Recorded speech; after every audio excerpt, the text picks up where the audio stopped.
There are 4 prompt levels for when you're working with learners with visual impairments that you can use to get them to do what you want them to do so that they can stay engaged in their education or whatever activity you happen to be doing at that time.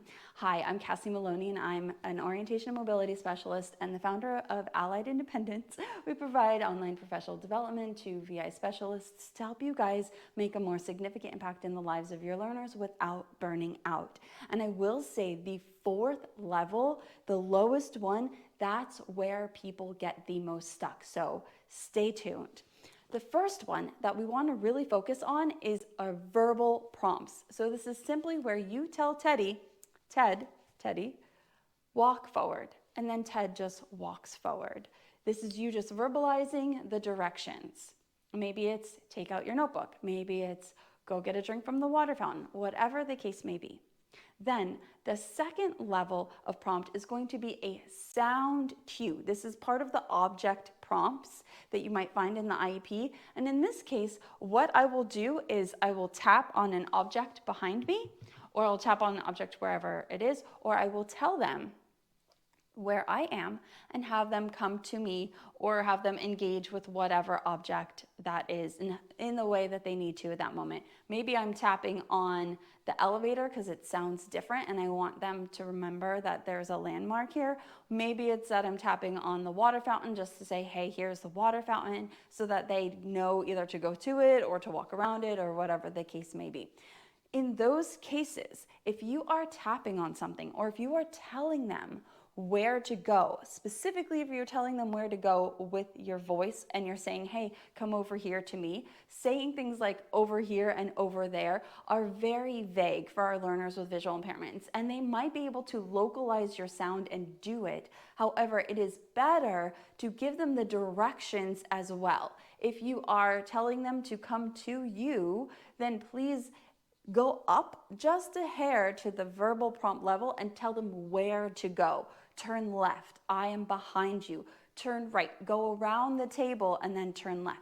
Whatever the case may be. So then that way they start to pair the directional terms with their spatial awareness, and it'll help make them better travelers and more independent in the long run.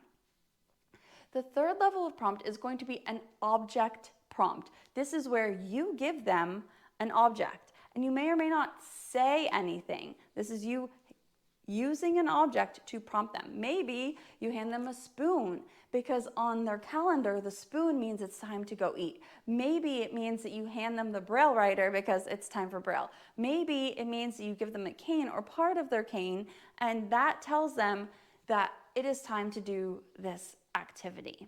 That would be an object prompt. Sound cue, I also count as an object prompt because I'm using an object. Another way that you can use an object prompt is by you modeling what you want them to do. This is really good when you are in yoga class or in dance class or doing something physical where, say, you want them to lift their arms out to the side. And you can let your learner know, hey, I'm lifting my arm out to the side, and then they can then feel your arm go out to the side, and then they can model that within their own body. I hope that makes sense. The fourth level of prompt, and this is where people go wrong so often. If I had $1 for every time I saw this incorrect thing happen, and it may not be your fault because even when I went to college, and we're gonna pretend like I'm not that old, I'm still a youngin', this is what was taught. Grab the hand, make them do the thing. Grab the hand, make them do the thing. It seems like common sense, but if someone were to grab your hand and make you touch something you don't want to touch, how would you feel? Probably not good. So if you've been grabbing hand and putting it on things, or if you've been manipulating people without their permission to touch them, let's give you a better way to do it. First of all, this grabbing hand, your hand over their hand, is called hand over hand. It was really a technique, so you're not crazy. It's just that we want to give these people, this is a teddy bear, but pretend it's a learner, agency over their own bodies. So what we want to do is ask them, hey, can I touch you? Why don't you hop on? I just learned that the other day from our clarity coordinator, this idea of hopping on. And that lets them know that your hand is going to be there and the expectation is that they follow you. And then you can put their hand on whatever it is that they need to. Maybe it is the chair, maybe it's a water fountain, maybe it's the sink, maybe it's a door handle. Wherever they need to go, they can then follow you. And if they are done, they will lift their hand up. Also, if you want them to go somewhere and they're just not getting it, you can ask them, can I please guide you?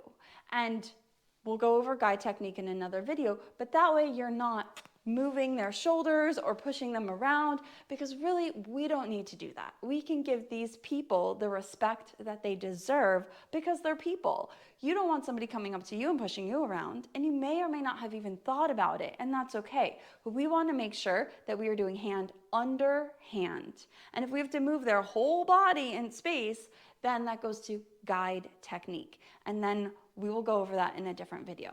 I hope that this was helpful and you can use these 4 prompt levels to help you take a step forward in working with your learners with visual impairments with better results.